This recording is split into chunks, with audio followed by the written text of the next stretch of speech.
오늘 저희가 함께 봉독한 갈라디아서는 그 앞에 나오는 로마서에서와 마찬가지로 바울이 자신의 신앙에 있어서 가장 중요하게 여기는 그런 주제들을 다루고 있습니다. 실제로는 갈라디아에 있는 교회에다가 보낸 편지다 이렇게 쓰여져 있지만 그 안에서 다루고 있는 주제들을 보면은 갈라디아 교회가 당면한 문제뿐만 아니라 바울이 늘 이방인들에게 복음을 전하면서 가장 이러한 것들을 내가 어떻게 그들에게 설명할 것인가, 이러한 것들을 어떻게 그들에게 이해시킬 것인가 하면서 씨름했던 그런 중요한 과제들, 중요한 주제들이 갈라디아서에 들어있습니다. 이 갈라디아서에서 바울은 로마서에서와 마찬가지로 아주 핵심적인 문제 하나를 우리들에게 화두로서 던지고 있습니다.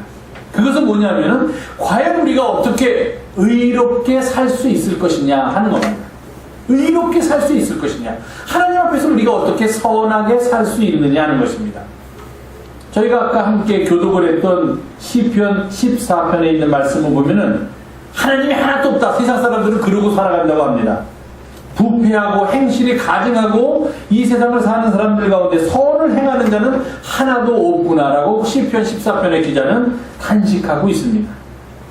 하나님께서 하늘에서 하나님을 찾고 선하게 살려고 하는 자가 있는가 이렇게 봤더니 하나님이 찾으신 것은 다 한쪽으로 치우쳐서 모두 다 더러운 자가 되고 선을 행하는 자가 없으니 어쩜 이렇게 한 사람도 없겠는가 하는 하늘에서의 탄식이 들리는 그런 모습, 그런 모습으로 이 세상이 살아가고 있다 하는 것입니다. 이 세상 속에서 바울은 우리들에게 얘기합니다. 그렇다면 우리는 이러한 세상 속에서 어떻게 하나님 앞에서 의롭다 하심을 받으며 살아갈 수 있겠는가? 어떻게 하면 우리가 선하게 될 수는 없지만 선하게 살아갈 수 있겠는가? 아주 중요한 바울의 신학적인 과제입니다. 우리는 아무리 우리의 힘으로 무슨 일을 한들 하나님 앞에서 선하게 될 수는 없습니다. 하나님 앞에서 의롭게 될 수는 없습니다. 단지 우리의 모든 허물과 잘못과 죄악에도 불구하고 하나님께서 그래, 이제부터 내가 너희들을 자녀 삼고 너희들을 의로운 것처럼 내가 인정해 주겠다는 그것이 칭의라는 겁니다. 우리가 의롭다 하심을 인정받는 거예요. 그렇다고 해서 우리의 속까지 정말로 의로워진 것은 아니다 하는 겁니다. 하나님께서 그냥 우리를 의롭다 그렇게 인정해 주신다는 거예요. 그러한 단계로라도 우리가 들어가려면 어떻게 해야 하는가? 바울은 이 이야기를 하고 있습니다. 그래서 이렇게 선하게 사는 길, 의롭게 되는 길, 이것을 궁극적인 단어로 표현한다면 구원에 이르는 길입니다. 구원에 이르는 길을 우리에게 제시해 주기 위해서 그는 갈라디아서에서 여러 가지를 대조하면서 이야기하고 있습니다. 먼저 율법과 복음이 어떻게 다른 것인지, 무엇이 우리를 구원의 길로 이끄는지, 할례를 받는 것과 할례를 받지 않는 것의 차이는 무엇인지, 율법 아래서 노예의 삶을 사는 것과 복음 아래서 자유의 삶을 사는 것이 어떻게 차이가 있는 것인지, 그리고 육체를 따라 사는 사람의 삶의 모습과 성령의 인도하심을 따라 사는 사람의 삶의 모습이 무슨 다름을 우리에게 보여주는지 하는 것들을 이 양자를 비교해 가면서 우리들에게 설명해 주고 있습니다. 그러면서 그가 궁극적으로 우리에게 제시해 주는 것은 우리는 어떻게 하면 그리스도 안에서 구원을 얻어서 자유함을 누리며 살 수 있겠는가 하는 것입니다. 자유함이라는 단어는 아주 중요합니다. 자유함을 우리가 내가 원하는 것을 무엇이든지 마음대로 할 수 있다는 의미로 해석한다면 그것은 오해가 들어간 해석입니다. 그리스도 안에서 우리가 자유하게 된다는 말의 진정한 의미는 뭐냐면 우리가 그리스도 안에서 그리스도의 영의 인도하심을 따라 살게 되면은 내가 어떤 삶을 살든지 내가 기쁨으로 그 일을 하게 됨에도 불구하고, 즉 내가 자유롭게 그 일을 하게 됨에도 불구하고 그것은 그리스도 안에서 그리스도의 형상을 닮은 모습만 세상을 향하여 나타내게 된다는 것입니다. 나는 자유한데 나는 자유한데 세상 사람들이 보면은 그 자유함 속에서 오로지 우리는 그리스도만을 보게 된다는 것입니다. 사람들이 가끔 이렇게 하는 말이 이렇게 많이 해요. 우리나라는 자유국가인데, 우리나라는 독재국가가 아니라 자유를 인정하는 국가인데 하면서 그 뒤에는 뭐라고 얘기하냐면, 그래서 나는 내가 하고 싶은 것을 마음대로 해도 돼. 왜? 여기는 자유국가이니까. 자유국가라는 말이 그런 뜻은 아니죠. 내가 어떤 행동을 하더라도 그것이 다른 사람한테 피해가 된다든지 해가 된다든지 하면은 하지 말아야 되는 거. 그것이 자유의 진정한 의미이지, 무엇이든지 내가 원하는 대로 내가 하고 싶은 것을 한다는 것을 자유라고 이야기할 수는 없다는 겁니다. 그리스도 안에서의 자유도 이거예요. 그리스도 안에서의 자유는 내가 그리스도 안에서 어떤 일을 하든지 그 일을 했는데, 그럼에도 불구하고 그 모든 것들이 다른 사람들에게 덕을 끼치는 삶으로만 나타나게 된다는 것. 그것이 진정으로 그리스도 안에서의 자유입니다. 그런데 이러한 자유한 삶을 우리의 능력으로, 우리의 힘으로는 도저히 살 수 없다는 거예요. 왜냐하면 오늘 본문에 있는 대로 우리 사람은 어떻게 되어 있냐면, 자기의 정욕과 자기의 탐심에 의해서 살려는 그런 경향이 너무도 많기 때문입니다. 나한테 이익이 되는 일만 하려고 해요. 손해가 되는 일은 하지 않으려고 해요. 어떻게든지 내 욕심을 채우려고 하고 세상을 살아가기 때문에 사람이 자신의 능력으로 이런 모든 것들을 다 억누르고 모든 것들로부터 벗어나서 그리스도 안에서 참 자유한 삶을 살게 되는 것은 불가능하다는 것입니다. 그러면 어떻게? 그러면 포기해야 되는가? 그런 그리스도 안에서 자유함, 선하게 사는 그 삶을 우리가 포기해버려야 되는가? 우리가 할 수 없으니까. 왜? 나의 정욕과 나의 탐심을 내가 아까 말씀드린 대로 절제할 수 없기 때문에. 그러면 그러한 삶은 우리에게는 영원히 불가능한 삶입니다. 그렇지 않다는 거예요. 바울은 그렇게 살 수 있다는 겁니다. 어떻게?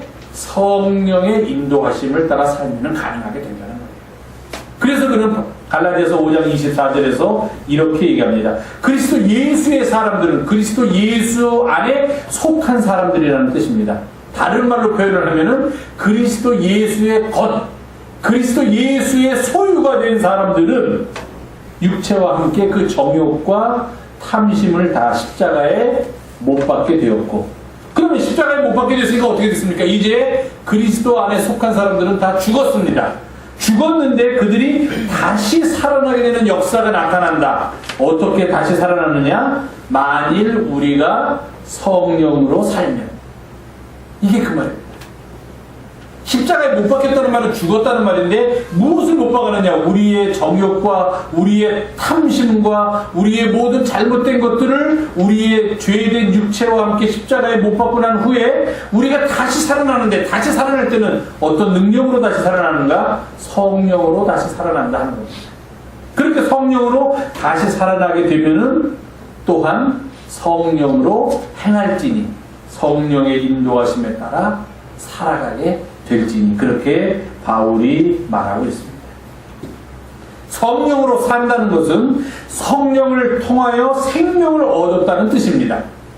숨을 쉬면서 삽니다. 우리는 산소가 있음으로 살아갑니다. 그와 마찬가지로 우리는 성령으로 삽니다 하는 그런 말, 그것이 바로 성령의 인도하심을 따라 성령을 통하여서 우리의 삶의 생명과 생기를 얻는다는 것을 말합니다. 성령으로 행하는 사람은 헛된 영광을 위하여 서로 노엽게 하는 일도 하지 말아야 되고 서로 투기하는 일도 하지 말아야 된다. 그렇게 바울은 우리들에게 권면하고 있습니다. 그러면서 그는 좀 더 구체적으로 성령에 의하여 생명을 얻고, 즉 성령으로 사는 사람들, 그래서 성령의 인도하신 가운데 거하는 사람들의 삶의 모습을 6장에서 이렇게 이야기하고 있습니다. 첫 번째는 가르침을 받는 자는 말씀을 가르치는 자와 모든 좋은 것을 함께 하라. 이렇게 이야기합니다. 무슨 말입니까? 목사가 설교하려면 쑥스럽지 않겠어요? 이 말을 하면은. 말씀을 가르치는 자가 누구입니까? 여러분들에게는? 교회 목사죠? 가르침을 받는 사람이 누구입니까?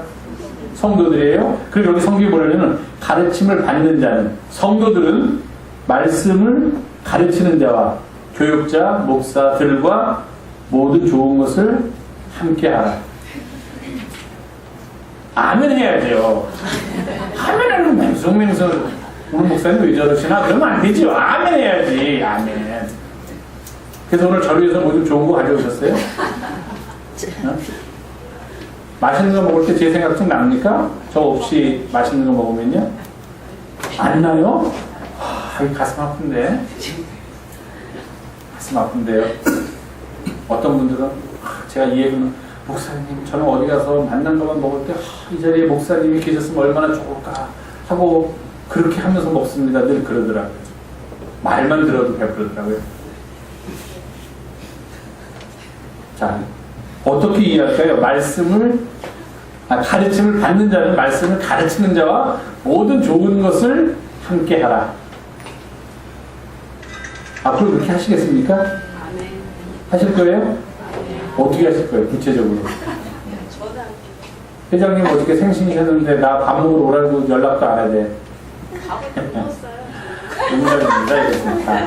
이 말의 뜻을 잘 알아. 이것을 무슨 뭐 잘못 이해해가지고 이거 뭐 성경 말씀이 이래. 그럼 뭐 목사님한테 목사님한테 잘하라는 게 뭐 성경에 이렇게 노골적으로 써있나 이렇게 오해하시면 안 된다는 거야. 이거는 그런 뜻이 아니에요. 이건 뭐냐면은 바울이 당면했던 문제예요. 바울이 고린도 교회에서 전도를 하는데 고린도 교회 사람들이 그 이전에 가지고 있던 아주 딱딱한 생각들을 놓지 않는 거예요. 포기하지 않는 거예요. 그 사람들이. 그러니까 그걸 좀 내려놔야지만 새로운 사람들도 교회에 들어올 수 있고 교회 내 분란 내 것이 옳다는 거 가지고 늘 싸우니까 그 자기가 옳다고 생각하는 자기 중심적인 사고를 좀 내려놨으면 좋겠는데 구체적으로는 뭐냐면은 우상 앞에 놓였던 재물이에요. 고린도 교회 사람들 중에 이런 사람이 있어요. 나는 믿음이 똑똑한 사람이야. 아주 믿음이 너무 좋아. 그러니까 설령 우상 앞에 놓여진 그때는 우상이 많았으니까요. 고린도는 특히 우상이 많던 도시니까 우상 앞에 놓여진 재물이라고 하더라도 이건 아무것도 아니야고 우상한테 바치고 이건 그냥 먹을 거다. 이건 하나님이 우리에게 주신 먹을 거다라고 생각하고 먹어도 나는 상관없다. 왜? 믿음이 너무 좋으니까. 이런 사람들이 있었어요. 고린도 교회 안에. 틀린 말 아니에요. 그렇게 하면 돼요. 문제는 어디 있냐면은 새로 믿게 된 사람들이 아주 믿음이 약한 사람들이야. 그럼 이 사람들은 믿음을 강하게 해서 우상 숭배를 하지 말라. 그러니까 우상 앞에 놓여진 재물도 일단 우상한테 바쳐진 거니까 그거 먹으면 안 되는 거 아니야? 그거 먹지 말아야 되는 거 아니야? 이렇게 생각하고 있는데 믿음이 좋다는 사람들은 뭘 먹으면 안 돼? 그리고 그 앞에서 먹으니까 처음 믿고 믿음이 약한 사람들은 저래도 되는 거야? 저 사람들 때문에 내 믿음이 흔들리네. 이거 어떻게 해야 되는지 막 이렇게 혼돈이 된다는 거예요. 그러니까 바울이 뭐라고 그러냐면은 당신들 스스로는 믿음이 좋아서 우상 앞에 놓여진 재물을 먹어도 나는 아무 상관이 없고 내 믿음을 지킨다라고 생각하더라도 만약에 다른 사람이 그것을 보고서 시험에 든다든지 실족하게 되면은 먹지 말아라 그렇게 얘기하는 거예요. 바울은. 그 앞에서 막 믿음이 약한 사람들 앞에서 나는 믿음이 좋으니까 내 마음대로 해도 돼. 이게 자유함이라고 생각한 거예요. 그리스도 안에서 자유함이니까 나는 내 믿음에 의해서 이런 일들을 하는 거니까 괜찮아. 나는 자유로운 사람이야. 왜? 예수 그리스도를 믿고 나는 자유하게 됐으니까. 이러면서 막 살면은 자기는 자유한지 몰라도 다른 사람들이 보기에는 시험거리가 된다는 거예요. 그럴 경우에는 어떻게 하느냐? 끝까지 아니야. 내가 옳아라고 주장하지 말고 다른 사람들 앞에서 그러한 일을 하지 말아라. 절제해라 하는 이야기. 너희들이 가진 생각과 너희들의 권리를 포기해라 이렇게 얘기하는 거예요. 그러면서 바울이 뭘 했냐면은 자비랑 전도를 했어요. 다른 베드로나 뭐 이런 야고보나 당시 교회의 굉장히 우두머리들은 이제 지금 말로 하면은 교회에서 주는 생계비를 가지고 교회에서 주는 사례를 가지고 생활을 했고 그들이 만약에 전도 여행을 떠나면 교회에서 미리 책정된 어떤 규칙이 있습니다. 그거에 따라서 전도 여행에 필요한 여비를 다 드려요. 심지어는 부인이 있어서 같이 가게 되면은 가족이 있어 같이 가게 되면은 그 가족들에 대한 여비도 다 드리고 하는 그런 나름대로의 룰이 교회에 있었습니다. 그러니까 다른 사람들이 다 그렇게 하고 교회도 그렇게 하는 것을 당연한 것으로 여겼는데 바울은 자기가 천막짓는 일을 하면서 나는 그 권리를 어느 정도 좀 포기하겠다라고 생각하는 거예요. 나 그걸 안 받겠다라고 그렇게 얘기를 했어요. 왜냐하면 고린도 교회 교인들한테 그들이 갖고 있는 권리를 포기하라고 이야기하려면 나도 또한 내가 갖고 있는 권리를 좀 내려놔야지만 이야기할 수 있는 거지. 너희들은 다 포기해. 그래놓고 나는 안 포기하고 내 거 다 챙길 거야. 이러면 말이 안 된다는 거예요. 그러니까 바울이 그들이 갖고 있는 권리의식, 그들이 갖고 있는 사고를 좀 내려놓으라는 의미를 강조하기 위해서 나도 이런 것을 이렇게 내려놓으니까 당신들도 그것을 좀 내려놓고 자신의 교만함, 자신의 오만, 고집들 그런 걸 좀 내려놓으십시오 하는 의미로 자신의 권리를 포기했습니다. 그 포기한 권리 중에 하나가 생계비를 좀 덜 받는 거였어요. 근데 고린도 교회 사람들은 또 어떤 생각이 있었냐면은 바울이 그러면서 생계비도 안 받고 생계비를 덜 받는다고 그러니까 바울을 사도로서 인정을 하지 않는 거예요. 그걸 받아야지만 그러니까 바울이 스스로 생각하기에 고린도 교회 사람들의 머릿속에는 바울이 지금 스스로 생각하기에 자기는 아직 그러한 모든 교회에서 주는 권리를 받을 만한 자격이 안 되었다라고 느끼고 있구나. 거꾸로 그렇게 생각을 한 거예요. 바울은 그들의 권리를 내려놓는 것을 강조하기 위해서 나도 이렇게 내 권리를 포기하니까 당신들도 포기하십시오라고 이야기하는 건데 고린도 교회들은 그걸 거꾸로 받아들여가지고 바울 스스로가 양심적이니까 자기는 아직 사도로서 제대로 된 사도가 아니고 밑에 급이 낮은 사도니까 그 위에 있는 정말 사도들이 받는 그런 모든 권리를 나는 다 받을 수 없다. 이렇게 얘기한다라고 그들이 거꾸로 생각을 했다는 겁니다.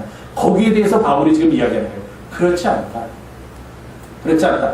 나도 게바나 베드로나 다른 사도들이 누리는 권리를 똑같이 다 누릴 수 있다라고 고린도후서에서 그렇게 이야기하는 게 여러 번 나옵니다. 그 사례받는 것 가지고 교회에서. 그러면서 갈라디아서는 그거를 이제 정리하면서 그러나 이러한 것이 자기 자신에게만 부닥치는 문제가 아니라 또 다른 복음을 전하는 사람들에게도 부닥치는 문제가 되는 거예요. 예를 들면 어디를 갔더니 다른 사람들이 이제 바울뿐만 아니라 예를 들면 디모데도 있고 실라도 있고 바나바도 있고 이런 사람들이 가면은 이런 사람들은 복음을 전하는 일을 가지고 사니까 교회에서 서포트를 해줘야 되는 거예요. 교회에서 그들의 생계를 도와줘야 되는데 바울이 나는 안 받는다 그러니까 다른 교회에서도 야 바울은 안 받는데 바나바 저 사람은 왜 받냐? 바울은 안 받는데 실라 저 사람은 왜 받냐? 바울은 안 받는다고 저렇게 안 받고 자기가 저러는데 또 다른 누구는 왜 선교하면서 받냐? 이런 논란이 교회 내에서 일어나게 되었다는 겁니다. 그러니까 바울이 또 그건 아니구나. 내가 고린도 교회에서 그런 사정이 있어서 나의 권리를 포기하면서 그들 또한 내려놓을 것을 강조하기 위해서 그런 이야기를 한 건데 이것이 와전되고 있구나 하는 것을 깨닫고 다시 한번 당시 선교 상황 속에서 복음을 전하는 사람들과 그 복음을 받는 사람들이 어떤 관계를 유지해야 하는가 하는 것을 명확히 해주기 위해서 이 말을 지금 갈라디아서에 넣었다 하는 겁니다. 그러니까 가르침을 받는 자와 말씀을 가르치는 자는 모든 좋은 것을 함께 하라고 그랬지 좋은 것을 다 말씀을 가르치는 사람한테 다 주어라 그런 게 아니에요.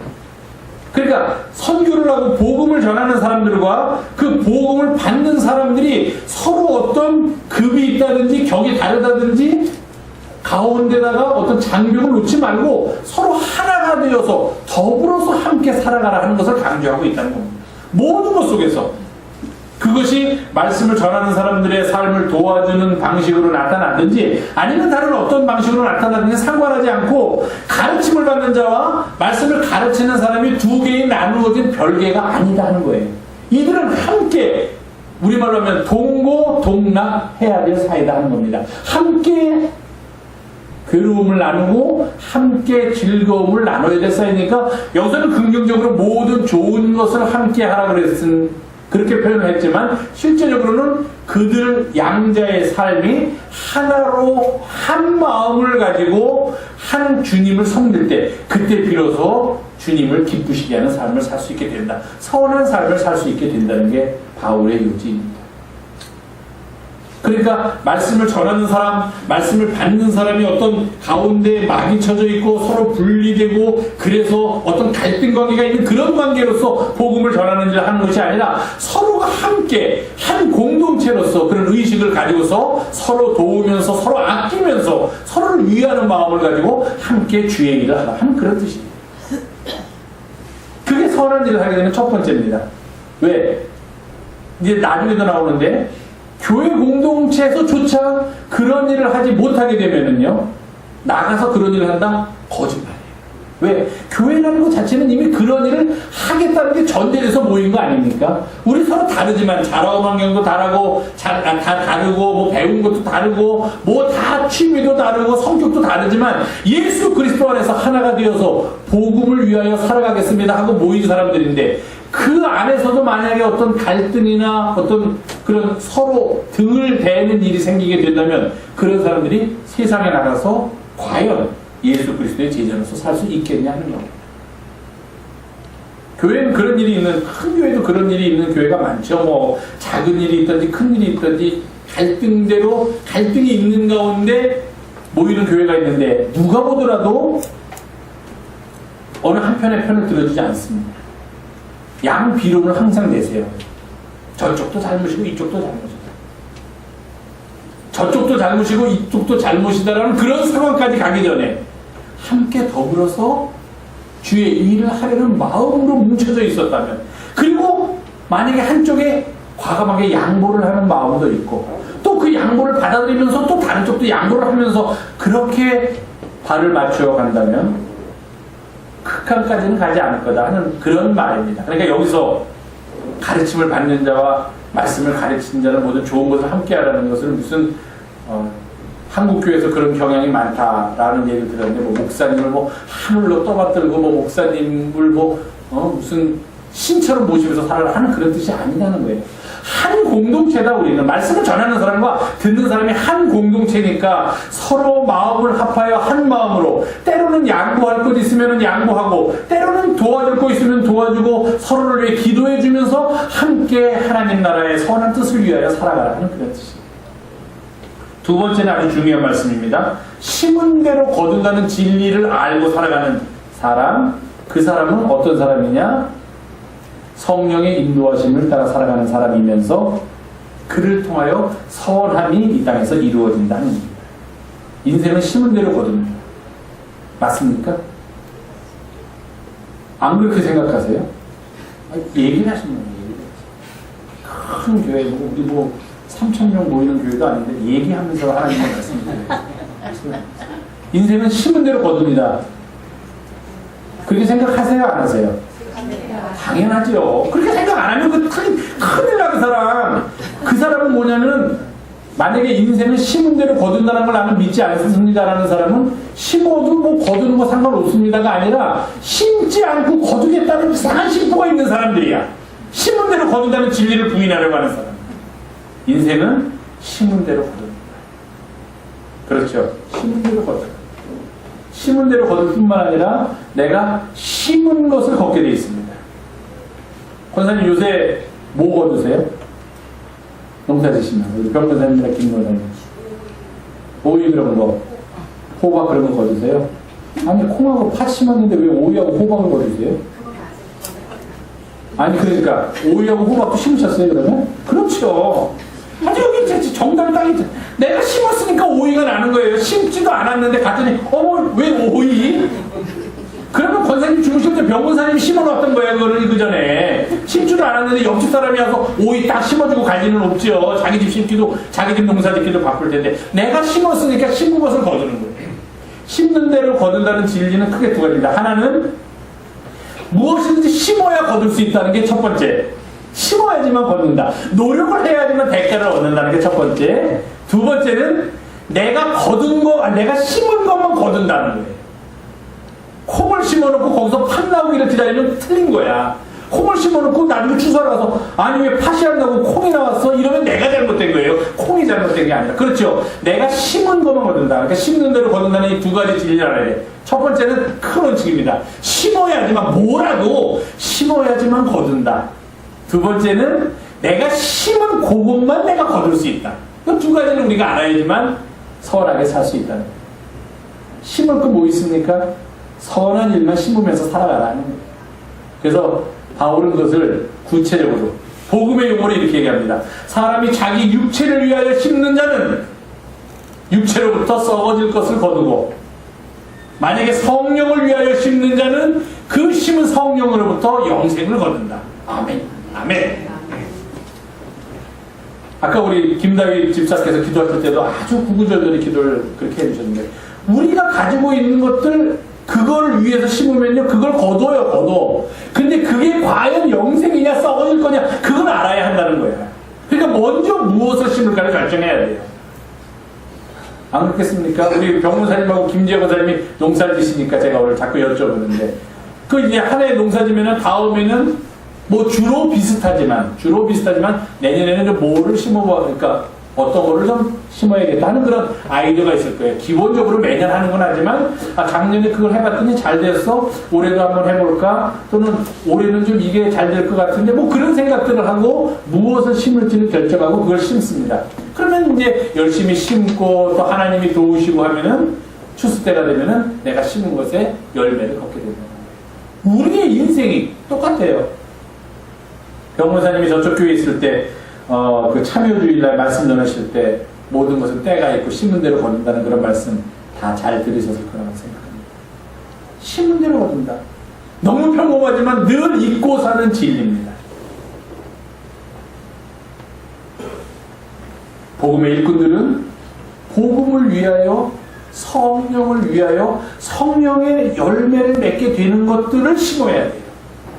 다른 것을 심을 수도 있어요.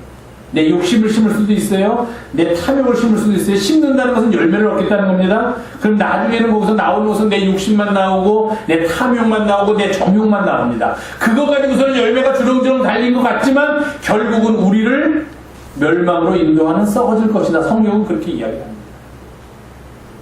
선한 씨를 뿌리면서 살아야 돼요. 우리는 나 자신만을 위한 씨가 아니라 다른 사람을 위한 씨를 뿌리면서 살아야 돼요.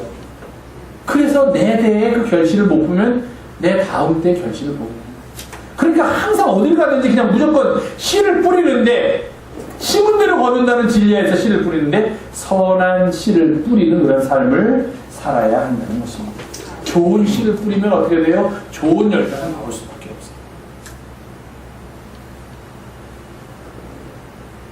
삶의 가장 중요한 문제는요, 내가 무엇을 얼마나 많이 갖고 사느냐가 아니라 내가 무엇을 얼마나 열심히 뿌리고 사느냐에 달려있다.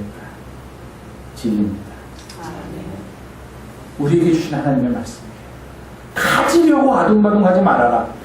네가 가지고 있는 것을, 선한 뜻을, 선한 마음을, 성령의 9가지 열매를 맺기 위해서 저절로 맺어지는 게 아니라 그런 것들에 씨를 뿌려야 한다는 거예요. 사랑의 열매를 맺고 싶으면 먼저 사랑의 씨가 작지만 사랑의 씨를 뿌려야지 열매를 맺죠. 그리고 세 번째, 성령의 인도하심에 따라 사는 사람은 낙심하지 말고 선을 행해야 된다. 그렇게 얘기합니다. 포기하지 아니하면 때가 이름에 거두게 된다. 포기하지. 선을 행할 때 가장 어려운 문제 중에 하나가 어떤 이유에서도 쉽게 포기하는 겁니다. 심을 때 심지 못하는 이유가 자꾸 포기하려는 마음이 들어요. 이유를 들면서 이거 심어봤자 안 날 텐데, 이거 심어봤자 날씨가 안 도와줄 텐데, 주변 환경이 안 도와줄 텐데. 아니, 그래도 끊임없이 심으면, 그리고 포기하지 않으면 때가 되면 반드시 그 열매를 거두게 된다. 특히 선한 씨앗은 그렇다 하는 겁니다. 선을 행한 그 선한 씨앗을 뿌리는 것은 내가 선해지기 위해서가 아닙니다. 아무리 우리가 선한 일을 해도 선한 씨앗을 뿌려도 우리는 선해지지 않습니다. 아까도 말씀드렸지만 하나님께서 그러한 우리의 삶을 보시고 우리를 선하다라고 인정해 주시는 거예요. 우리를 의롭다라고 인정해 주시는 거예요. 그런 삶을 우리가 살아가야만 한다는 겁니다. 여기 보니까 그런데 기회 있는 대로 모든 이에게 착한 일을 하되 더욱 믿음의 가정들에게 가르칩니다. 믿음의 가정들에게 열심히 하라는 것처럼 들립니다. 이것을 마치 우리끼리만 그렇게 선한 일을 서로 하면서 살아라 하는 것으로 오해하면 또 안 됩니다. 이것은 무슨 뜻이냐면은 우리끼리 먼저 훈련하라는 뜻이에요. 여기서도 못하면, 서로에게 선한 일을 못하면 어떻게 세상에 나가서 선한 일을 하게 되냐. 아까 처음에 말씀드렸던 것과 똑같은 이야기입니다. 여기서부터 모든 것들이 이루어져야 하는 게 그렇지만 이 모든 것을 믿음의 가정들에게 더욱 열심히 하라 하는 이유는 믿음의 가정들끼리만 하라는 이야기가 아니다 하는 거예요. 여기가 도움 닫기를 하는 발판이다 하는 겁니다. 여기를 딛고 세상을 향해 나갈 수 있는데 이것조차 딛지 않으면 세상을 향해 갈 수 없다 하는 이야기입니다. 여기서부터 먼저 실천해라. 작은 일부터 실천해라. 내 가장 가까운 이들에게부터 먼저 실천해라. 그러면 너희들이 세상에 나가서도 그렇게 착한 일을 하면서 살 수 있게 된다. 그렇게 이야기합니다. 사랑하는 교회 여러분, 선한 일을 하면서 선한 모습으로 살아가는 것보다도 더 우리에게 시급한 과제는 없습니다. 다들 자신만을 돌보기에 급급한 세상에 살고 있습니다. 자신의 부도 축적하고 자신의 명예도 없고 나 자신 그리고 나를 둘러싸는 작은 그 테두리만을 지키기 위해서 다들 급급하게 살아가고 있을 때 우리는 이 땅에서 선한 일을 하면서 살아가는 그런 훈련을 해야 합니다. 선한 일을 하면서 선한 씨앗을 이 세상에 뿌리면서 살아가는 그런 삶의 모습이 우리 가운데서 보여져야만 한다는 것입니다. 날씨는 덥지만 그러나 이 가운데서도 주님께서 우리에게 원하시는 것, 너희들이 정말 성령으로 생명을 얻었다고 그렇게 고백하느냐? 그렇다면 이제부터 성령의 인도하심을 따라 행하라. 성령의 인도하심을 따라 살아가라. 그렇게 말씀하시면서 이 땅에서 선한 씨앗을 뿌리기를 우리들에게 권면하고 계십니다. 이 일에 함께 동참하는 우리 영성의 가족들이 되기를 주님의 이름으로 부탁을 드립니다. 기도하겠습니다. 자기의 육체를 위하여 심는 자는 육체로부터 썩어질 것을 거두고 성령을 위하여 심는 자는 성령으로부터 영생을 거둔다는 말씀 속에서 이 땅을 살아갈 빛을 발견합니다. 주님, 선한 일을 하면서 성령의 열매를 맺으면서 살아가는 우리의 인생이 되게 도와주시옵소서. 우리 구 예수님의 이름으로 기도하옵나이다. 아멘.